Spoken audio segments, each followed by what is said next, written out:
It's time to kick ass and chew bubblegum, and we're all out of bubblegum. And apparently new Duke Nukem games. During the height of the franchise's popularity, Duke Nukem symbolized a very traditionally masculine sense of cool. Duke Nukem is a badass, and he's better than you, and he can take on anything. While they got their start on computers rather than on consoles, the Duke Nukem franchise's reputation easily precedes itself. We'll discuss more about the franchise in this video and evaluate any known plans for the future of the franchise. The franchise got its start with the eponymous Duke Nukem in 1991. The franchise is mostly known for 3D level progression, much in the same way that Doom or Quake games play, but it actually got its start as a 2D scrolling platformer, wherein the player navigates Duke to the end of the level, all while managing his health bar and collecting enhancements for health or weapons. It has a game whose story is told in 3 episodes, with Duke Nukem pursuing the evil Dr. Proton through Los Angeles, a base on the moon, and in the future in the first, second, and third episodes respectively. This game was followed up by Duke Nukem 2 in 1993, and would be another 2D scrolling platformer, following Duke Nukem as he fights against an evil alien race who seek to take over the Earth across 4 episodes, each with 8 levels. The game features 4 different kinds of usable weapons. Visually, it shares great resemblance to the first game, but mission progression differs noticeably, and features interactable environments, such as climbing across pipes as part of playing through stages. Interestingly, besides releasing on computers, it also released for the Game Boy Color, and offered a different gameplay experience altogether, a different enemy alien race, fewer stages, but different weapons, and in this game, Duke Nukem can hang onto ledges.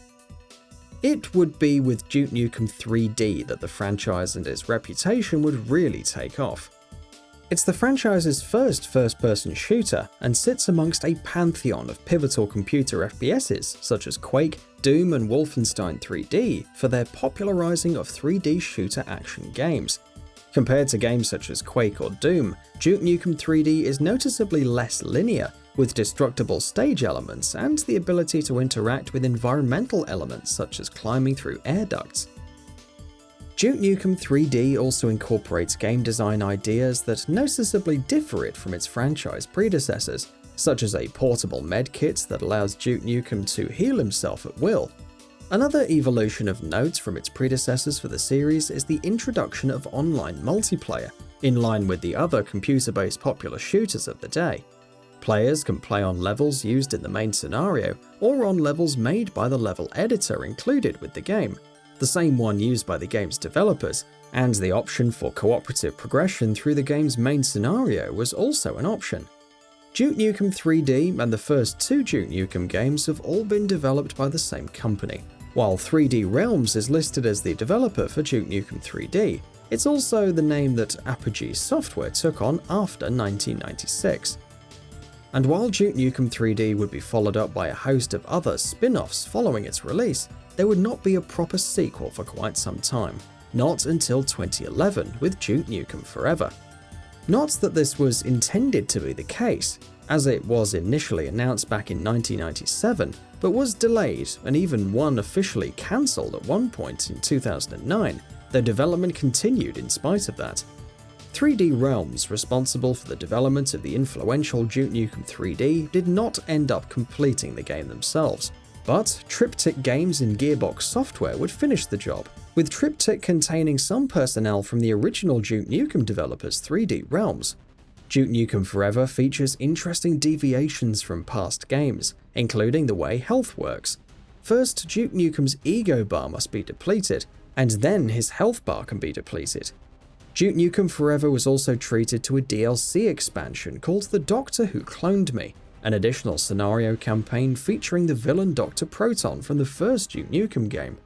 While Forever left the door open for a sequel, the reviews for the game were negative across the board, with the game being seen as dated both in its gameplay design and regressive or offensive in its humour.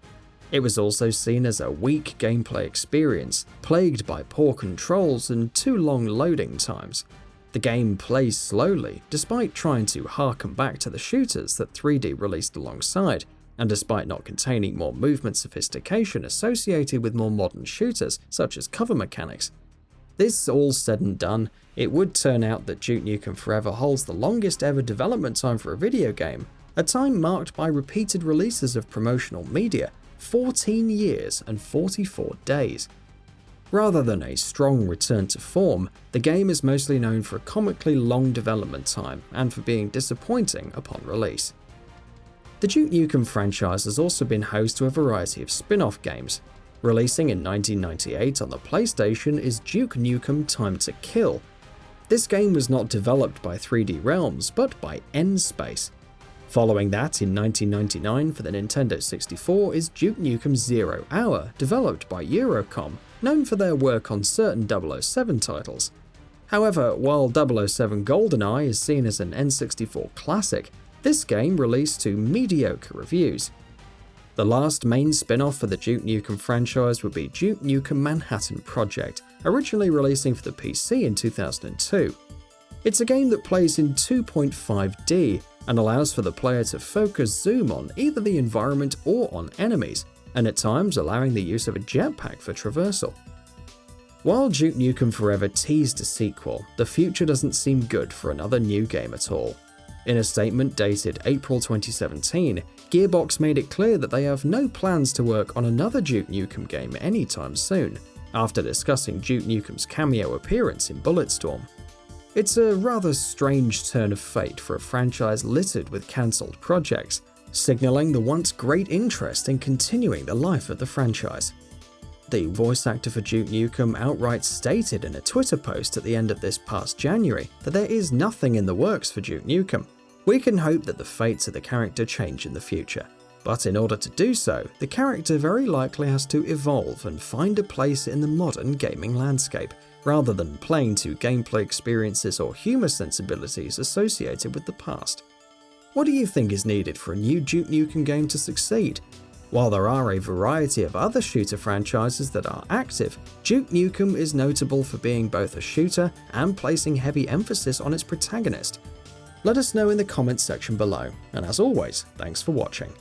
And that wraps it up. If you like what we're doing, please consider subscribing to our channel. We upload new videos daily, so make sure you don't miss them by subscribing.